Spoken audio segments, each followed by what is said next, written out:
More than half of renters plan to continue renting over the next 3 years, and CFPB Director Richard Cordray defends his Bureau's actions to the House Financial Services Committee, ahead on Thursday's News Wrap.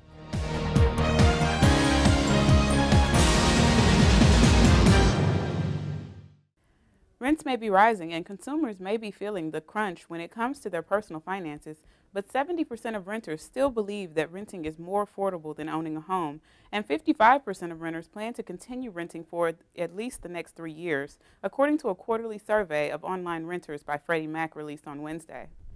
Attitudes toward renting were similar across generations, according to the survey. 70% of millennials, 61% of Generation Xers, and 73% of baby boomers surveyed said that they believed renting was more affordable than home ownership.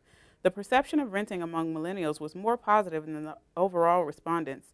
54% of millennials believe that renting is a good choice for them now, regardless of whether they can afford to buy later or whether they want to buy later, compared to 46% of overall respondents.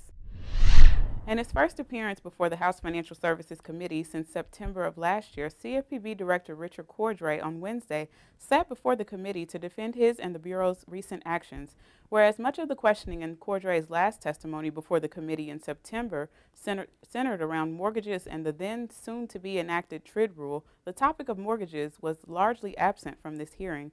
Cordray did not mention in the hearing that the CFPB's hold harmless period for those who make a good faith effort to comply with TRID will remain open-ended. You can check out these stories and all the latest happenings in the industry right here on our site.